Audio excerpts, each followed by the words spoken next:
Welcome to the Ultimate Sports Podcast. Today is Tuesday, January 7th, 2019. Today I'm going to recap yesterday's college football bowl game between Miami of Ohio and Louisiana, college basketball from yesterday, and look ahead to tonight's games, NBA, NHL, what we know and what I question involving all 30 NBA teams, and my best bet of the day, as well as a major announcement at the end of the show. Okay, we're going to start college football. My bet for this game was wrong. I thought the over would be the play, but no. That obviously did not come to fruition. That was not my best bet from yesterday because I didn't really feel super strongly about it. It was the last bowl game that was among the regular bowl games, and then a week from yesterday, the national championship. So Louisiana over Miami of Ohio, 27-17. Louisiana finishes a great season at 11-3. Miami of Ohio, 8-6. So Miami of Ohio covers, the under hits. The game had a grand total of 41 points, and the over-under is 55. So not the sexiest game in the world there. We'll move on to college basketball now. Some interesting results from yesterday. Look ahead to tonight, which is a pretty nice slate for major conference play. So without further ado, here we go. Coastal Carolina over UL Monroe, 93-64. Coastal Carolina, 10-6. UL Monroe, 6-8. Colgate over Army, 70-65. Colgate, 11-4. Army, 5-8.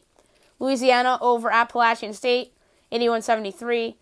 Louisiana, 7-9. Appalachian State, 9-7. Little Rock over Georgia Southern, 79-73. Little Rock, 11-5. Georgia Southern, 9-7. Bethune-Cookman over Howard, 102-73. Bethune-Cookman, 7-9. Howard, 2-14. Norfolk State over Coppin State, 82-59. Norfolk State, 6-11. Coppin State, 4-13. North Carolina A&T over Florida A&M, 97-90. In overtime, NCAT, 5-11. Florida A&M, 2-11. Morgan State over South Carolina State, 77-63. Morgan State, 8-9. South Carolina State, 6-8. Troy over Texas State, 71-63. Troy, 6-10. Texas State, 8-8. South Alabama over Texas Arlington, 66-54. South Alabama, 9-7. Texas Arlington, 5-11. Arkansas State over Georgia State, 90-87. Arkansas State, 11-5. Georgia State, 10-6. Elkhorn over Texas Southern, 95-80. Elkhorn State, 5-8. Texas Southern, 4-11. Grambling over Alabama State, 68-63. Grambling, 8-7. Alabama State, 1-14. Number 17, West Virginia over Oklahoma State, 55-41. I was thinking about picking West Virginia on the podcast last night, and because the line kept going in Oklahoma State's favor, I decided to go with the Cowboys. And was I right about OK State closing as a favorite? Yes, they closed as a 1-point favorite last night. So that's why I thought that the Cowboys were on the right side, because the Cowboys were getting a lot of money, and it just felt like they were the right side. But no, I was wrong. West Virginia's 12-2, Oklahoma State 9-5. So a good bounce-back win for the Mountaineers after losing to Kansas over the weekend. Prairie View over Southern, 64-54. Prairie View 6-9. Southern 3-12. All right, tonight's games. 7 o'clock, ESPN. Number 11 Ohio State against number 12 Maryland. This is a great game. This is the best, or one of the more underrated Big Ten games of the year, arguably the best. I know everyone's going to say Michigan. Michigan State's the best one, but Michigan really hasn't been the same since the tournament in Thanksgiving weekend, and Michigan State is rounding in the form, so I think there's a bit of a gap between those two teams. I don't see a gap between Ohio State and Maryland, and the line is reflective of that.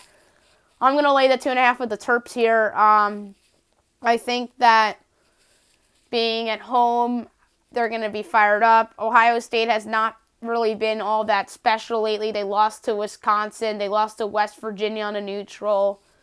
So there's a bounce-back Ohio State argument to be made here, but I really don't see it yet.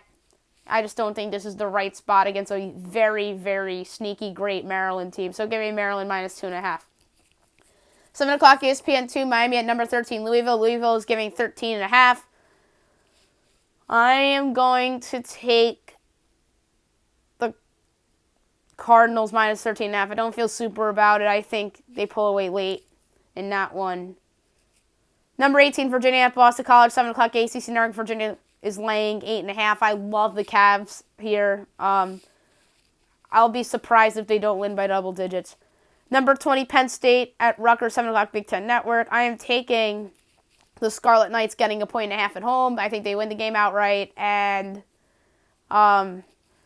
this is going to be a signature win for Rutgers. On their home court, the crowd's going to rush the court.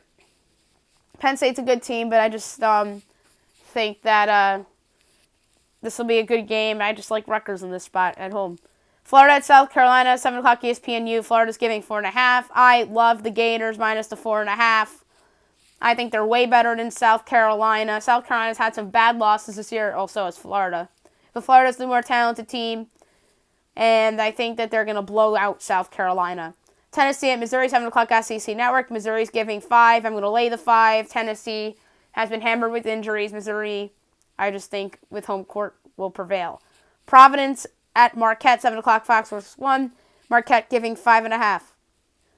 I'm going to take the Friars plus 5.5. I think it's a closer game than the point spread. I'm not suggesting Providence will win the game, but I just think that the line's weird. Marcus Howard's obviously the best player on the court, but I think that Marquette can have a little bit of a letdown after that Villanova win. Ryder, Quinnipiac, Johnson and Wales and Brown, Western Michigan, Akron, Toledo, Kent State, Eastern Michigan, Ohio, Buffalo, Ball State, Northern Illinois, Central Michigan, Miami of Ohio, Bowling Green, so I pretty much listed the whole MAC. South Florida, East Carolina, that's an AAC game, Major 7. South Florida's giving 4 on the road. South Florida's not a terrible team. They just haven't lived up to expectations this year, but I do think they'll beat East Carolina, and they'll win that game by 7 or 8 points, so give me South Florida minus the 4. Houston at Temple. Houston's giving 2.5 on the road. Give me the home underdog. Getting the 2.5. I think they win the game outright. Fans will storm the court. And I just think that Houston's a little overvalued right now because they won that Christmas tournament with Washington. They blew out UCF, which was impressive. I went against them on Friday, but I just don't like the spot for them here on the road against a Temple team that's pretty good. New York Purchase at Cornell, 8 o'clock Missouri State at Illinois State, Indiana State at Northern Iowa, Valparaiso, Southern Illinois, 9 o'clock ESPN2, number 4 Baylor, number 22 Texas Tech. Texas Tech's giving 3.5. This was a very tough game to pick. I am going to take Texas Tech minus the 3.5. I think they found their groove. That weird tournament that they were in where they lost those weird games was a fluke. They really turned it on when they upset Louisville at the Garden. And I think that Chris Beard will get his team ready to go. And I think that they win this game by 6 or 7 points in what should be a fun competitive game. So give me Texas Tech minus a 3.5. On ESPN at 9 o'clock, you have number 14 Kentucky at Georgia. Kentucky's giving 3.5. I'm taking Kentucky minus a 3.5. This is a letdown spot for Georgia after beating Memphis. And that's easy as that. Anthony Edwards could be the best player on the court tonight and carry Georgia to a win. But I think that this is a good spot for the Wildcats. And they're going to win this game perhaps by double digits. So give me Kentucky minus a 3.5. Number 16, Villanova at Creighton. Creighton's giving 2. Give me Nova plus the 2. I think they're going to bounce back and win here on the road. Good bounce back spot. Creighton's a good team. If Creighton wins this game, won't surprise me. They're favored. They're going to be in the tournament. Big East is awesome. So give me Villanova plus the 2. Just a bounce back spot. Virginia Tech at Syracuse at 9 on the ACC Network. Syracuse is giving 4.5. Give me the Hokies plus the 4.5. They're going to win this outright in the Dome. Syracuse has been a major disappointment this year. I think Virginia Tech is a dark horse to get to the NCAA tournament. So give me Virginia Tech plus the 4.5, and I think they're live to win this game outright. SEC Network, Ole Miss at Texas A&M. Ole Miss is a 3-point road favorite. I think they covered that easily. I think they're the better team. This has not been a good season for Buzz Williams in Texas A&M. Iowa at Nebraska. Iowa's giving 8.5 on the road, 9 o'clock Big Ten Network. I took Nebraska getting all those points against Rutgers the other day, and that did not work out as Rutgers killed them by double digits. Iowa is a solid team. They're not ranked anymore, but they should be a tournament team come March. I'm going to go back to the well. As crazy as that sounds, I'm going to go back to the well and grab the 8.5 with Nebraska. No, I don't think they're live. I just think they'll be competitive against an Iowa team that I think is going to be peeking ahead a little bit. Loyola Drake, 9 o'clock on the CBS Sports Network. Drake is giving 1.5. 2 solid teams from the Missouri Valley. Give me Drake minus 1.5 at home. They're the better team this season. Loyola Chicago's had some questionable losses this year. I think Drake can make the tournament. It's amazing with the Missouri Valley how much teams can turn around in that conference from year to year. I remember when Drake and Bradley were the jokes of that conference, and now they're contenders in that conference. It's amazing how it can flip. And this conference is actually pretty decent. Evansville beat Kentucky. Loyola Chicago was in the Final Four a few years ago. Valparaiso was awesome in the Horizon League, but they're in a little transition. I won't be surprised if Valparaiso is decent in this league in a few years, but give me Drake minus 1.5 here at home. I just think that Loyola Chicago is living on their Final Four reputation from a few years ago. 9 o'clock ESPNU, TCU at Kansas State. Kansas State's a 1-point favorite at home. I love Kansas State here. Letdown spot for TCU after they win against Iowa State. So give me Kansas State minus 1. They're going to win the game outright by at least 6 points. Utah State at Air Force, 11 o'clock ESPN2. Utah State's giving 7.5 on the road. I think they cover that. This is a good bounce back spot for them after losing to San Diego State. And on ESPNU at 11 o'clock, Fresno State at New Mexico. New Mexico's giving 6.5. I love New Mexico giving 6.5. This is a fantastic bet, I think. This is a good New Mexico team. 3 losses on the season. This is an at-large dark horse to go with 2 other teams in their conference, as also Utah State and obviously San Diego State, who is undefeated. Fresno's not very good in their conference, so give me New Mexico minus the 6.5, and I think that they're going to show people that this season that they are for real. Now we'll do NBA. We'll go over yesterday's results and look ahead to tonight's games.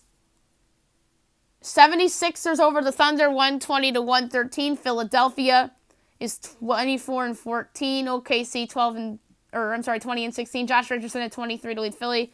Steven Adams had 24. Pacers over the Hornets, 115-104. Indiana 23-14. Charlotte 15-24. TJ Warren had 36. Terry Rozier 28. Wiz over the Celtics, 99-94. Wizards 12-24. Boston 25-9. Bad loss on the road for the Celtics. Granted, no Kemba Walker.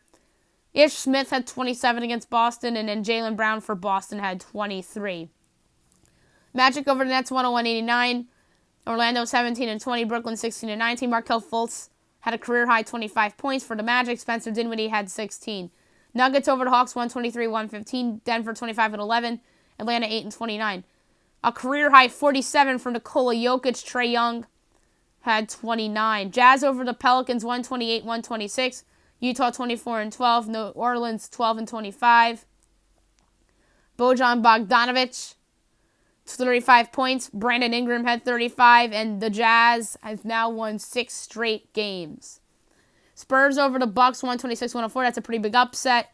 San Antonio 15-20. Milwaukee 32-6. DeMar DeRozan had 25. Giannis had 24. Mavs over the Bulls, 118-110. Dallas 23-13. Chicago 13-24. Luka Doncic, amazing, 38 points, 11 boards, and 10 assists.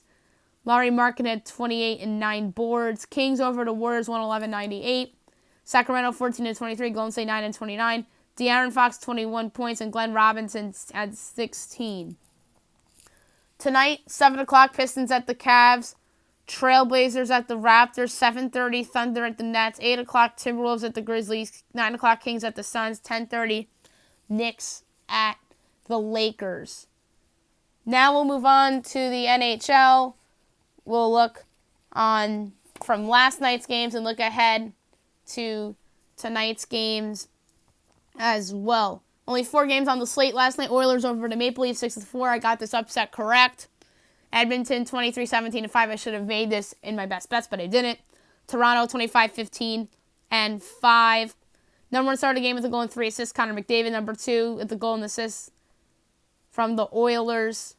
Alex Chiasson. And the number 3 star of the game with 2 assists for Toronto. Kasperi Kapanen. Jets over the Canadiens 3-2. Winnipeg 23-16-4. Montreal 18-18-7. Number 1 star with the goal and assist, Nikolaj Ehlers. Number 2 started the game with 2 goals. Ben Chariot, number 3 started the game with an assist. Ilya Kovalchuk, who recently signed with the Habs. Isles over the Avs, 1-0 big win for the Islanders, 26-12-3. Colorado 25-14-4.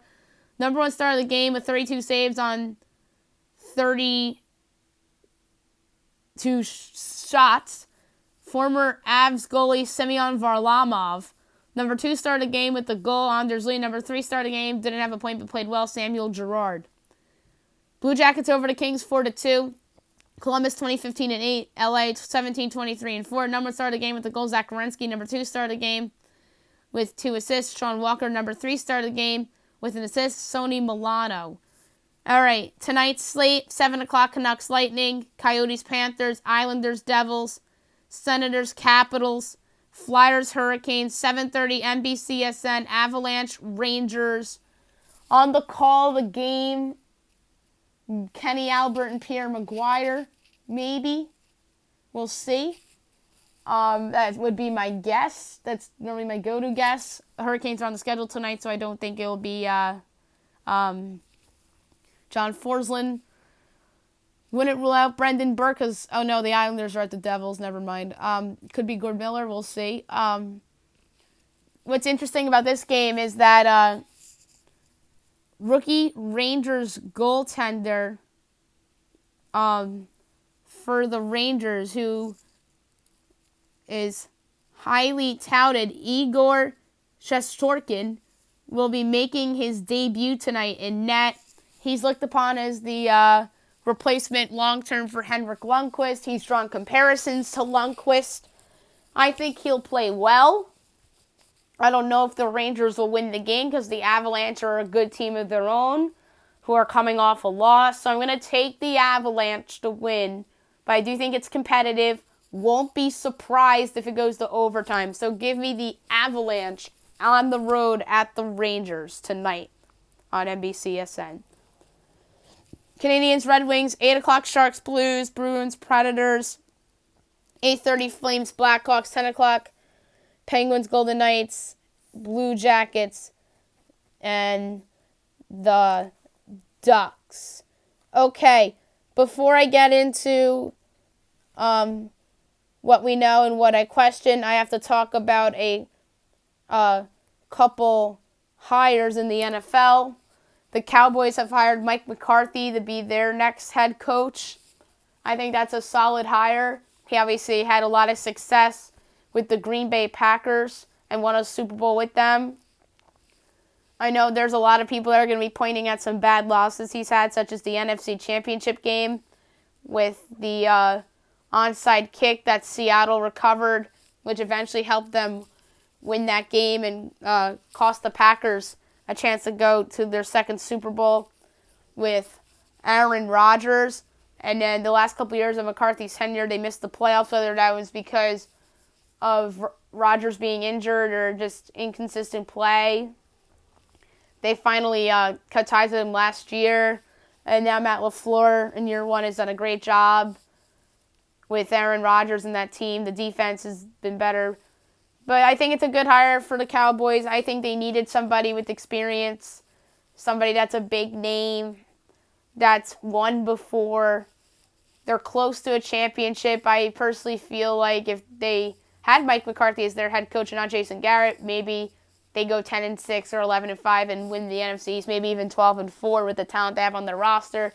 Maybe they're playing this weekend and not in Philadelphia wouldn't be playing, and the playoff picture would look a little different in the NFC, I think, if the Cowboys had a competent head coach.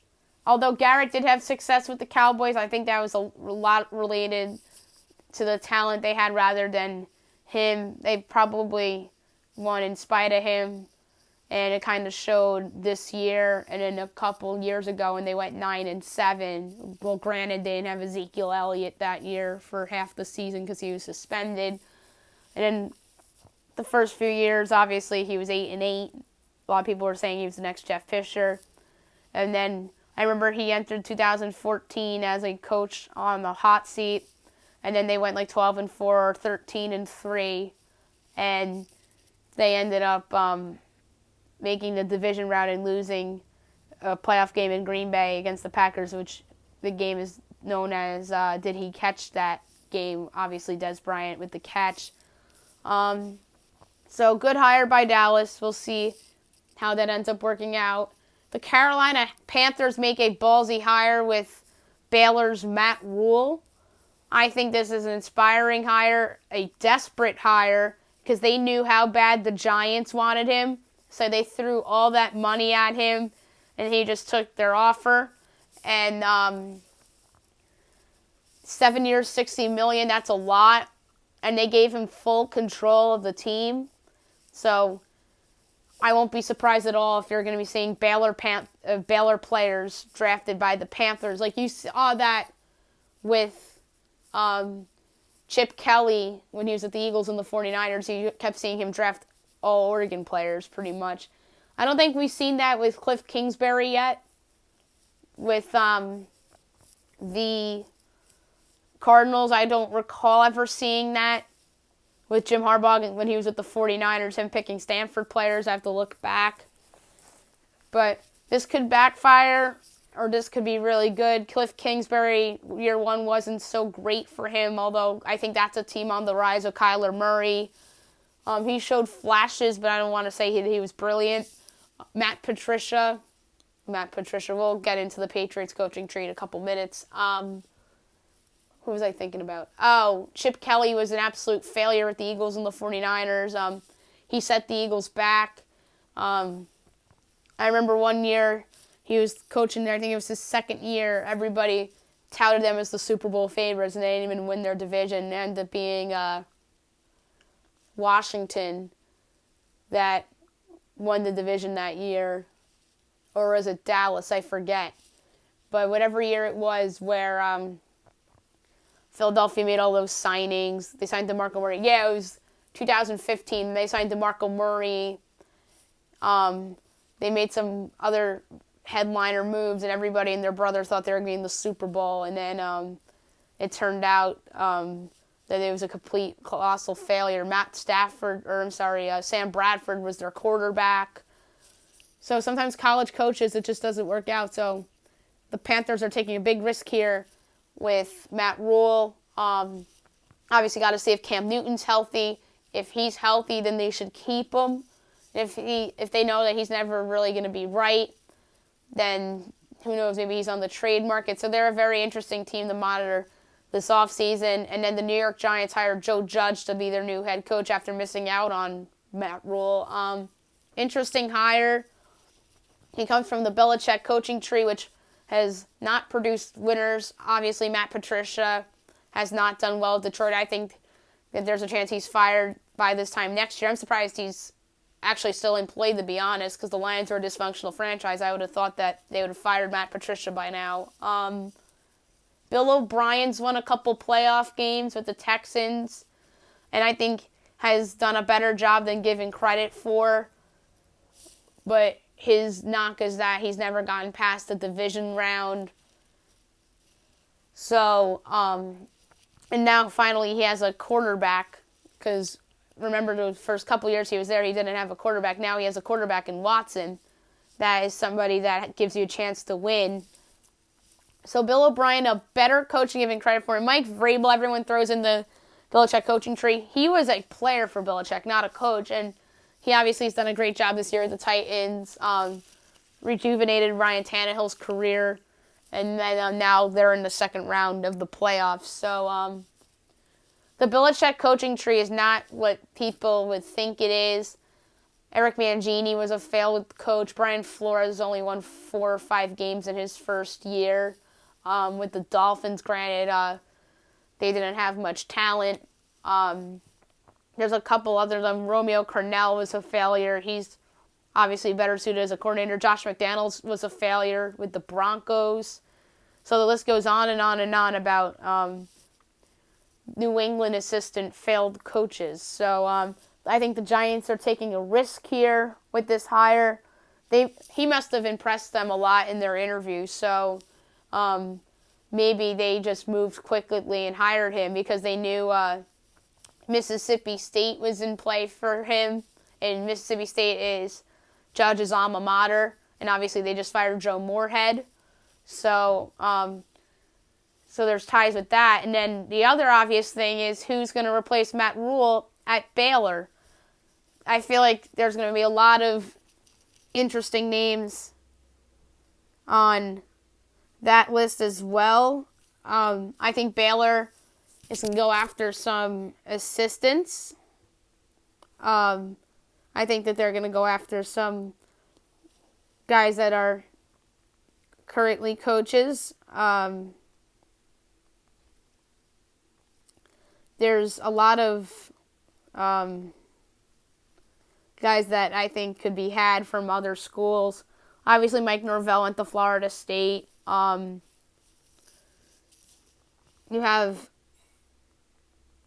a lot of other guys that I think should get some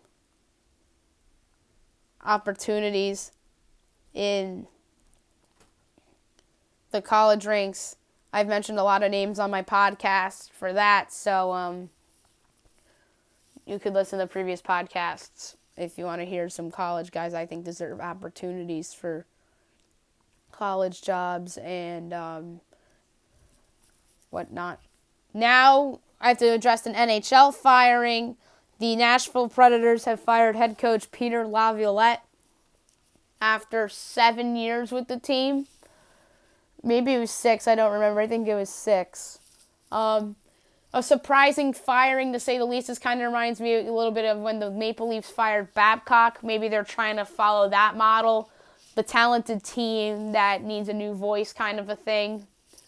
We'll see how this works. They hired John Hines, the former New Jersey Devils coach, to replace him. I don't know if that's the best hire in the world, but maybe this team just needed a new voice. But here's the irony of this. PK Subban was traded from the Predators to the Devils.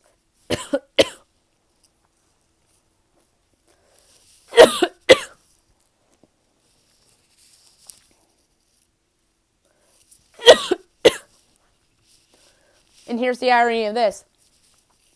PK Subban was traded from the Predators to the Devils in the offseason, and now the Devils have fired John Hines in the middle of the year, and then a couple weeks later, the Predators fire Peter Laviolette, and now Hines replaces Laviolette as the coach for Nashville. So it's funny how ironic things are sometimes in sports.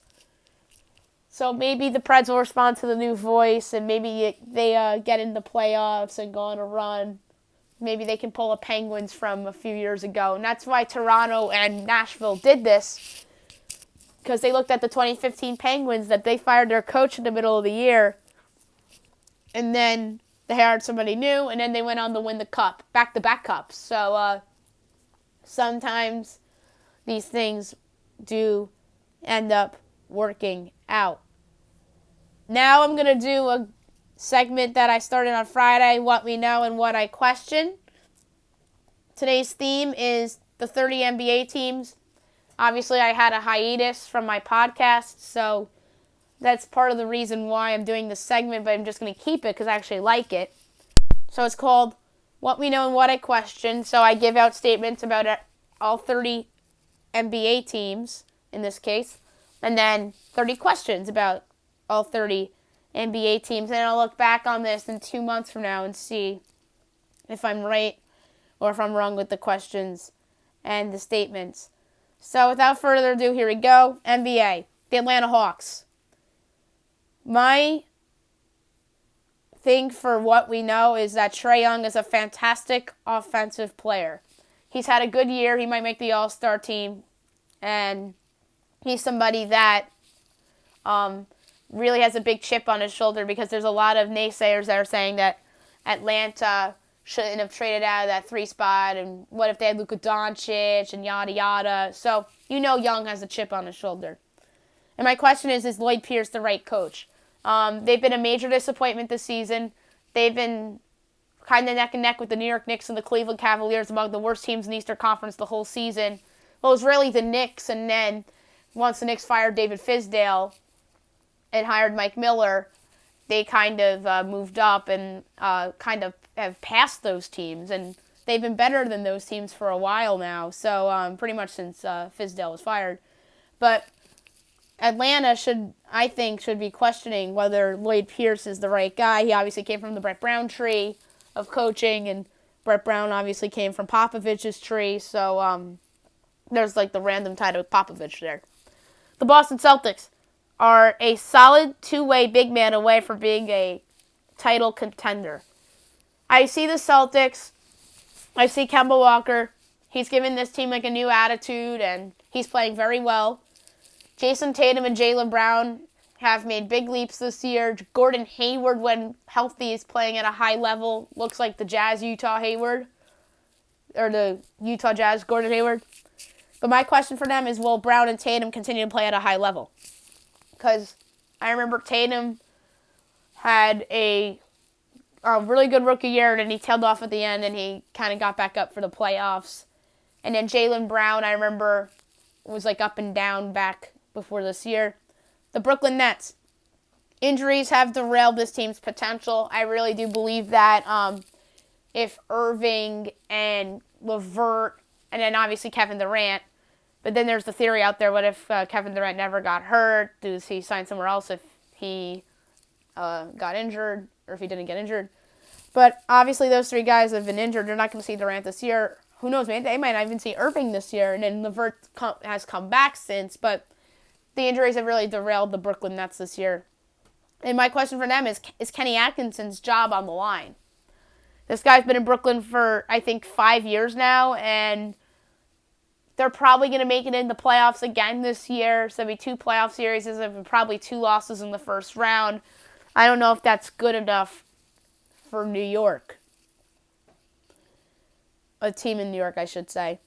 The Charlotte Hornets. Devontae Graham is playing like an all-star. This guy has been sensational for the Hornets. He's been a good fantasy player. He can dish the ball. He can shoot. And he was a solid player at Kansas, but I never would have thought he'd become this in the NBA. And to back that up, my question is Graham for real? I still have questions whether this is a one-year wonder or not. Like, we've seen one-year wonders in the NBA before. But we'll see. Chicago Bulls. Zach LaVine can get buckets. I think a lot of people knew this last year, but I think people are starting to really learn that this year. He's somebody that's becoming a better offensive player by the year. But it just stinks that he's on a bad team like the Bulls. And my question for them is Jim Boylen's job in jeopardy? I think it should be. You're in Chicago and you have not won anything. I really don't think he's done that good of a job. None of their players are going to be all-stars this season. It's similar to the Knicks, except that the Knicks actually fired their coach. The Bulls didn't. And I do think Boylen will probably be fired at the end of the season unless they go on some run to seal the 8th seed. The Cleveland Cavaliers. Tristan Thompson could net something back for them. Tristan Thompson's had a nice year. He's having, I think, the best year of his career. He's somebody that was always promising as a big man. Somebody that's had impact in NBA Finals games in the past, back when LeBron was on the Cavs. But I really think that they can get something from Tristan Thompson. And my question for them is, does Kevin Love get them a return that they'd like?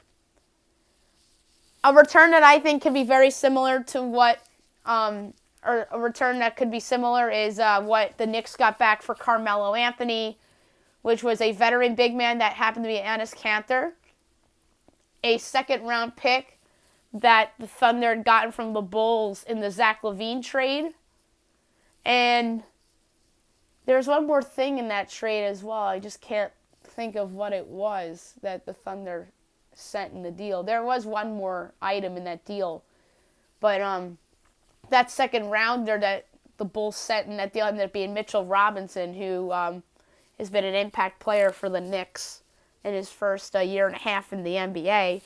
So maybe they can get something similar to that.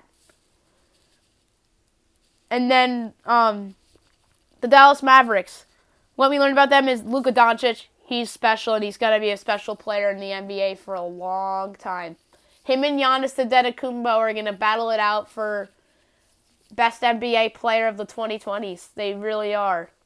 And I think that he could be the best player in sports in the 2020s, him or Giannis. I think that Luka Doncic is that special. He's changed the outlook of the Dallas Mavericks going forward. But my question for them is that, will Kristaps Porzingis turn back into the player he was with the Knicks? I have not seen that consistently yet for the Mavericks. He showed flashes. He obviously carried up to a win at the Bucks without Giannis, which was impressive. He's had a couple other nice moments this year, but he really hasn't been that guy that he was with the Knicks when he was really balling out with them, and obviously he made the All-Star team with the Knicks in the 2017-2018 season. And I think the Mavericks have to get that version, that All-Star version of Porzingis, to go with Doncic if they want to win a championship within the next 5 years, assuming that Porzingis stays in Dallas. The Denver Nuggets. Nikola Jokic is somebody that didn't get off to the fastest start, but is getting right at the right time. He wasn't right early on. He was out of shape and whatnot, but he's been getting himself back to the player that he's perceived to be. My question for Denver, is Michael Porter Jr. the guy he was perceived to be in college? He started a game in Indiana last week and kicked ass and helped them win. And they were surprisingly an underdog in that game because obviously the Pacers don't have Oladipo back yet. And there might have been another injury on Denver. Oh, there was an injury on Denver. That's why Indiana was favored in that game. But he was really good in that game and really showed his potential. And I want to know if that was a one-game wonder or is this who Michael Porter Jr. is going to be in his NBA career. If the latter turns out to be true, then the Denver Nuggets found themselves another star to go with Nikola Jokic. The Detroit Pistons. My thing about them, there's just something not right. I don't know what it is. There's just something not right with this team. They're up and down. They lose to inferior teams. They sometimes beat superior teams, but not often. I just don't think there's something right with them. Blake Griffin's hurt. And I have a question for them. Do they actually trade Andre Drummond? He's been the hottest name in the trade bucket lately. I think the Pistons want something back. I think they'll get a lot back for him. Teams are willing to give up first-round pick for him. They could get 2 firsts for him if somebody's really that desperate. The Hawks are interested. The Mavs are interested. I don't get the Mavericks one. They traded all their assets away in the Porzingis deal. So I'm interested to see what the Pistons do with Andre Drummond. The Golden State Warriors. It's amazing how much things can turn. A year ago, they were the best team in the NBA. Kevin Durant, Stephen Curry, Draymond Green, Klay Thompson, all healthy. Now, none of them are healthy, and Durant is no longer on the team, and they have one of the worst records in the NBA. It's amazing how things can turn so quickly for an NBA franchise, and this year's Warriors team is proof of that. And my question for them is that do they trade D'Angelo Russell? I think that they'd get a lot back for him. I do think they'll eventually trade him because I think that's an odd fit there in Golden State with Curry. And once Klay Thompson returns for long term, I do think there's a chance they flip him to a team in a package that Russell's involved in for them to get another superstar. The pair with Curry and Thompson and Green, I think that's certainly not inconceivable. So I wouldn't put it past with the Warriors, but I won't be really surprised at all if they trade him in a package for somebody or if they just trade him for assets and picks so they can trade those assets and picks to get a superstar. The Houston Rockets. James Harden continues to carry the team. He's been carrying this team for 8 years now. He's really a really special offensive talent in this league, and he's literally unguardable. Like, I wouldn't put it past him if he had a 70-point game. And my question for them is this: will this team land a competent forward at the deadline? To me, they need somebody at a combo forward spot that can help them and shoot threes and play defense. PJ Tucker's solid. They have some solid guys. But I'm interested to see if they can get New York's Marcus Morris. That would be the perfect player for them.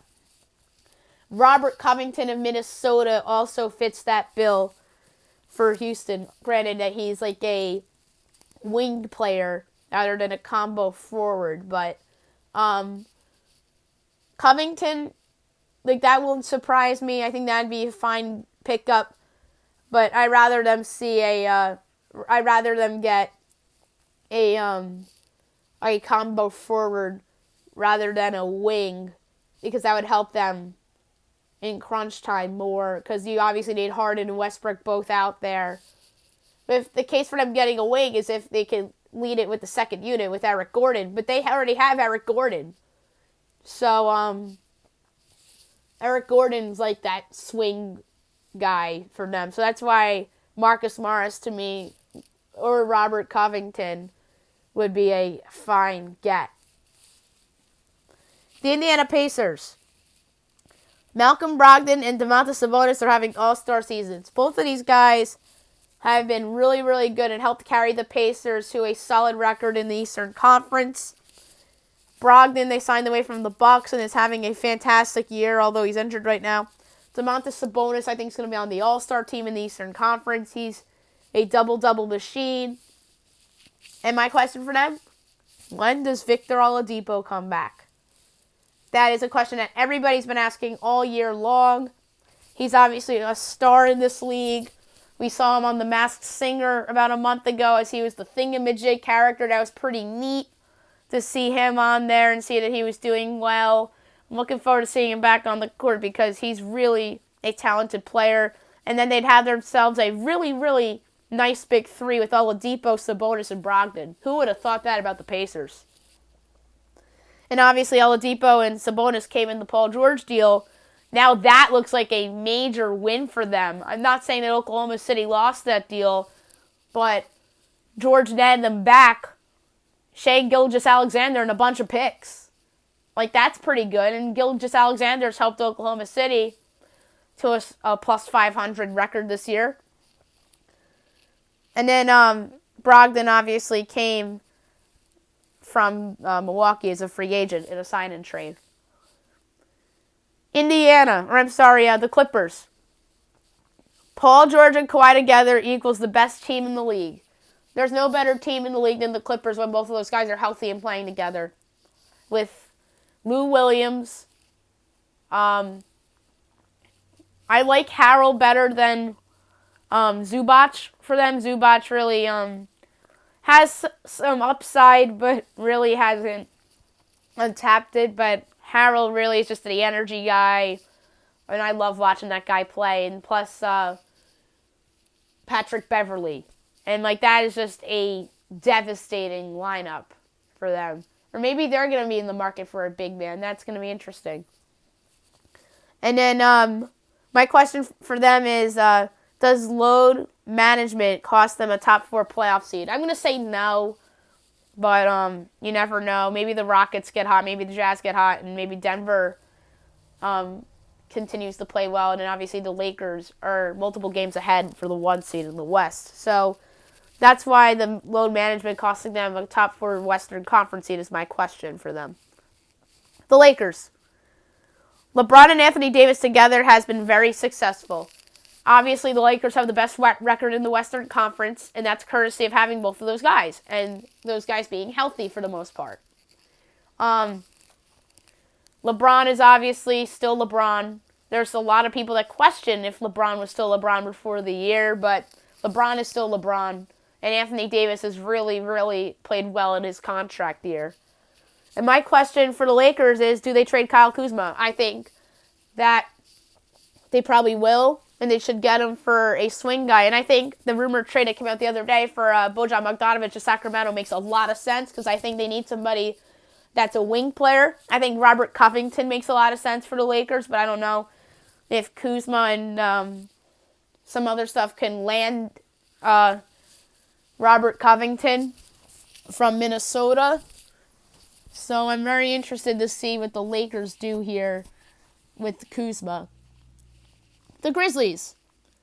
John Morant is the Rookie of the Year. That's no question. Obviously, Zion being injured has opened the door for Morant to become the easy front runner for this award. And my question for the Grizzlies, is Morant already a top 10 point guard? He's been incredible. He's carried... He's already carried them to big wins this year. He's carried them to wins at the Clippers. That's a great win. He's been awesome. And right now, as we speak, the Memphis Grizzlies are 1 game back of the 8 seed. So who knows? Maybe he carries them to the playoffs. And maybe if Zion comes back and Memphis does make the playoffs, it should be Morant. So this guy is arguably already a top 10 point guard in this league. He's incredible. The Heat. Bam Adebayo has turned into one of the league's best big men. He's been great this year. He's really, really become a valuable guy on the Miami Heat. And my question for the Heat, do they take advantage of trade assets to improve their team? I'm going to say yes, and I think that Pat Riley will be motivated because I think the East is pretty open this year. I know the Bucks have been awesome, but Philly's been a little worse than we thought, and there's some other teams that are a little better than we thought, like the Heat and like Indiana, like the Celtics. So I think that Miami will trade some pieces, maybe Kelly Olynyk and maybe Justice Winslow, but I think giving up Winslow would be a lot because I still think Winslow has potential. The Milwaukee Bucks. Giannis Antetokounmpo is the MVP again. This guy is the best regular season player in the league. He's so dominant. He can do everything. His three-point shot is getting better, and that's really scary for Giannis and the Bucks and the NBA. And my question for them is, does Eric Bledsoe's playoff woes come back and haunt them again in the spring? It did last year. It probably cost them the series against the Raptors, if now looking back. So I'm interested to see what they do with Bledsoe. Is he a trade piece? So, who knows? Maybe this question is Fugazi because they ended up trading Bledsoe. The Timberwolves. Andrew Wiggins is having a respectable season. Everybody likes to mock Andrew Wiggins and call him a bust and say that he's not the player he was supposed to be. All that is true. He's not the player that he was supposed to be coming out of Kansas. A lot of people thought this guy was the next LeBron or Durant, but he hasn't been that at all. And this year he's actually having a nice season. But my question for the Timberwolves is, does Karl Anthony Towns want out of Minnesota? There's been a lot of speculation of that. This reminds me of Anthony Davis the last few years with New Orleans. So I think there's a chance that Karl Anthony Towns is the next big star that's traded. The Pelicans. Brandon Ingram is having an all-star season. He's been awesome. If the Zion injury opened the door for anybody, it was Brandon Ingram to have a career year. He's averaging over 25 points a game. His three-point shot has improved. His defense has improved. he to me is the front runner for the most improved player in the league right now, along with Bam Adebayo and obviously Pascal Siakam of the Raptors. And my question for the Pelicans is, when does Zion come back? There's a lot of rumors that could be Friday against the Knicks, which would be very, very fitting because ESPN's airing that game, and they put that game on there because they thought it was going to be Zion against R.J. Barrett. Obviously, those two were teammates at Duke. And it could very well be Zion versus R.J. Barrett on Friday night, assuming they both play. And the other thing that's funny is that he's making his debut at Madison Square Garden, the mecca of sports and entertainment in my mind.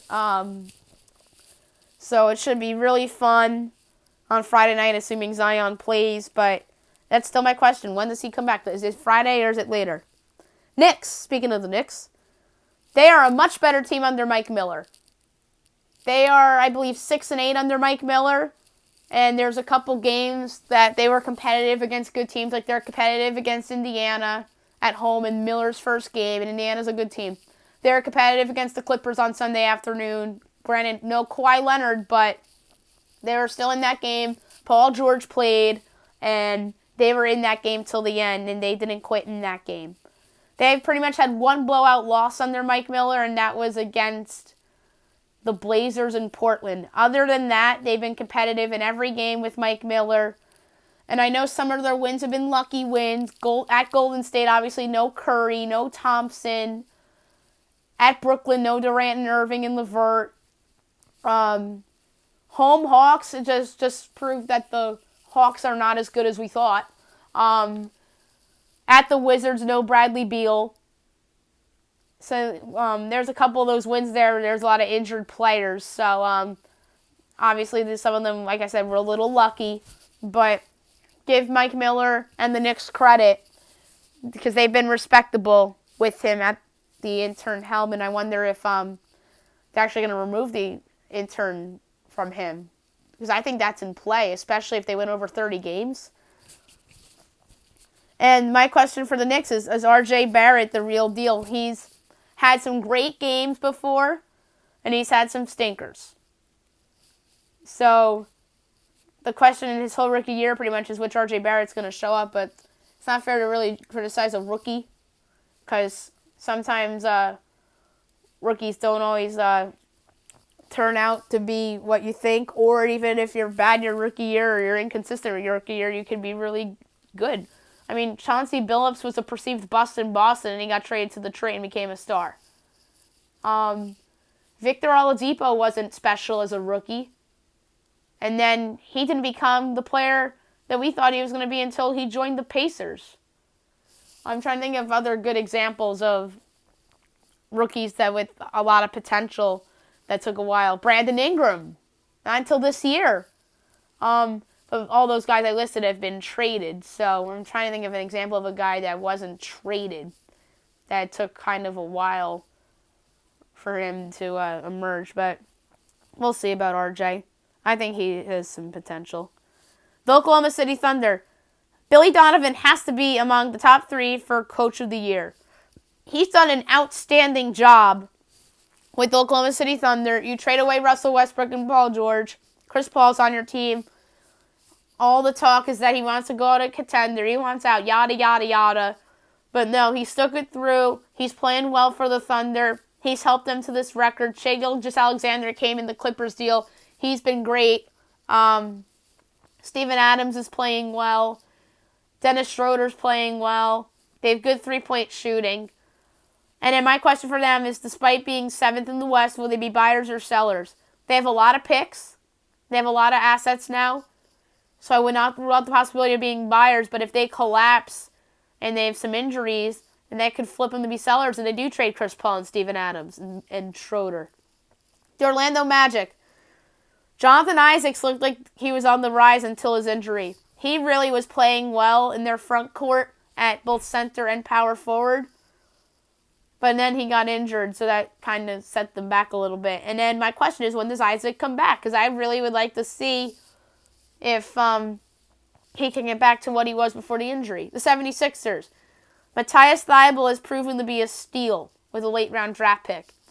He's come off the bench for them and Really played good defense, can shoot the 3 ball. And my question for them is, will they get a top 4 seed? I'm not so sure. Embiid's been randomly sitting games. They've had some questionable losses. They're bad on the road. So I'm not putting it past them if they don't get a top 4 seed in the East. With the improvements from Indiana and the Heat, and the Raptors have been better than we expected as well. And the Celtics. Phoenix Suns. Monty Williams has done a respectable job. The Phoenix Suns are one of the more dysfunctional franchises in the NBA. But you can make a case they got this higher right with Monty Williams. Yeah, they're still under 500, probably won't make the playoffs, but I think he's done a nice job this year with the Phoenix Suns, and they're clearly a better team than last year. And DeAndre Ayton has been back from his suspension and is playing very, very well. And my question for them is, will Devin Booker finally make the All-Star team? No Stephen Curry, no Klay Thompson. I don't know if Draymond Green's going to be in the All-Star game. I don't know if D'Angelo Russell will get picked. The Warriors are terrible this year. So I think the door's open for Devin Booker this year. The Portland Trail Blazers.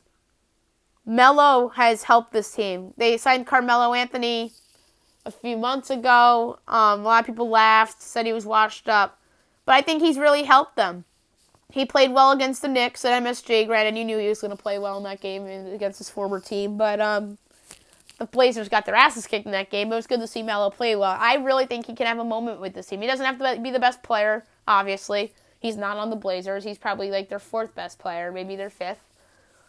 Damian Lillard, CJ McCollum are great. And I think that Carmelo with his 3-point shooting, and he's been playing not terribly on defense either. And my question for Portland is, do they have a trade in them? They've been linked to Kevin Love a lot, but I question whether they want to give up a Fernie Simons or not. That guy really has not made the leap that people expected him to make. So I don't know if they'll trade him and get something good back, and they can get somebody that can help them go on over the top and put Simons in that package. The Sacramento Kings. Injuries have derailed this team. De'Aaron Fox was hurt earlier in the year. So is Marvin Bagley. And Luke Walton really has just been an unlucky year for him and the Kings. And my question for them, buyers or sellers? There's rumors that they want to get Kyle Kuzma. I look at that and I'm like, And as of right now, they're 2 back of the 8 seed. So it kind of makes sense that they're being talked about as a possible buyer rather than a seller. The San Antonio Spurs. The end of the dynasty looks to be here. They're under 500 still. Despite them being the 8th seed in the West. The West is not as good as we thought it was going to be. With the Warriors being so bad and Zion being injured. There's a lot of things why the West isn't as good as we thought. Portland not being as good. So it's just interesting to see the Spurs being under 500. Granted, they're the 8th seed. And my question for them is, this Pop's last season? Don't forget, before last season was when I famously predicted that Pop was going to be gone. But I proved to be wrong. The Toronto Raptors. Pascal Siakam's awesome. We knew he was good, but he's awesome. He's going to make the All-Star team in the East. He's going to be with Brandon Ingram and Bam Adebayo for most improved player. And Jaylen Brown as well. Jaylen Brown has to be in that conversation as well. I forgot to mention him. And my question for them, I personally don't think it's inconceivable, but it's worth asking. Can they actually repeat or let alone make the finals again? Like I said, the East is wide open. More open than I think people thought. And I think they have a more realistic chance to get back there with the leap from Siakam. Van Vliet's playing better. Maybe they make a trade. The Utah Jazz. Their offense is vastly improved. With the addition of Bogdanovich to go with Donovan Mitchell. And then they added Mike Conley as well at point guard. I think that their offense is very improved. Rudy Gobert obviously is there. And their defense is still normally pretty good, but like not by their standards. They gave up a lot of points to the Pels last night in a win. My question for them is that does that improved offense carry over in the playoffs? We've seen them fail offensively in the playoffs the last couple of years. Maybe the addition of Conley will help them because Conley's been in a lot of big playoff games in his life. Utah was in the playoffs the last 2 years, and they obviously made the second round in one of those years. So, and then Bogdanovich obviously comes over from Indiana, and he's been in playoff games before too, and I think he's somebody that can get a big shot in crunch time as well. And then they trade for Jordan Clarkson, who's a good heat check guy off the bench, who has been in playoff games before with the Cavaliers. And last but not least, the Washington Wizards. They're somehow not that awful. You would have think that they were like in that same group as the Knicks, Hawks, and Cavaliers among the worst teams in the Eastern Conference, but no, they're more towards Detroit and Chicago and Charlotte in that other upper lottery tier of teams in the Eastern Conference. Bradley Beal injured. They've won a couple games without Bradley Beal. Isaiah Thomas has played well for them. Rui Hachimura is hurt right now, but he showed flashes for them early on. And then my question for the Wiz is, does Bradley Beal actually get traded? They've said over and over and over that they weren't going to trade Bradley Beal. They extended Bradley Beal, but I still wouldn't put it past them if they trade him because I've seen teams in sports sign players to extensions and then trade them the next year. Odell Beckham Jr. being one of them with the Giants, obviously. All right, so that was my second what we know and what I question. And now I'm going to make a big announcement regarding this podcast. I'd like to announce that I'm changing the name of this podcast. It's most likely going to be the Madison Miller Podcast. Obviously, that is my name. But I want to make some changes and add a little bit of a new flavor to it. Not just sports, but I want to add in some news and pop culture flavor into this as well. It's still going to be mostly a sports podcast, but I kind of want to throw some of the entertainment side of it as well, because I just obviously want to do something different and just get a different kind of splash into this as well. Best bet of the day brought to you by DraftKings. Yesterday, 2-0 for the first new ways of best bets. So I'm off to a good start. I won yesterday with Oklahoma City getting 7.5 against Philly and South Alabama +6 against Texas Arlington. So Thunder obviously covered by a half point. South Alabama won the game outright, I think by double digits as well. I thought that line was way off. So without further ado, here we go.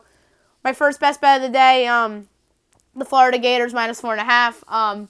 With all due respect to New Mexico minus the 6.5 against Fresno, I just think that Florida South Carolina is a mismatch, and the line is obviously shorter than the other one. Granted, Florida's on the road, and obviously these two teams have some history, recent history. I believe these two teams played each other in the tournament, if I'm not mistaken, a few years ago.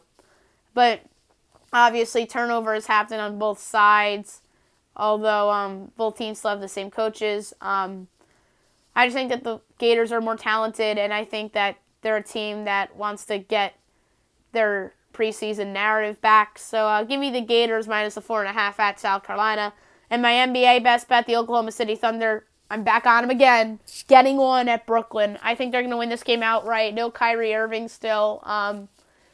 Billy Donovan's good on back-to-backs normally and has been good on back-to-backs this year. I think that they're going to bounce back after that loss in Philly. The game they could have won, but Philly got hot late in that game, and Tobias Harris played well. So Thunder ended up covering for me by a half point yesterday. But I'm going to go back to the well and pick them again, getting 1 point at Brooklyn against the Nets. So that's it for the podcast today. Tomorrow, podcast will have a new name. And then I'll recap college football, college basketball, NBA, NHL. Well, no college football, my bad. and then any other news that happens in the world of sports. Hope you guys have a great day, everyone.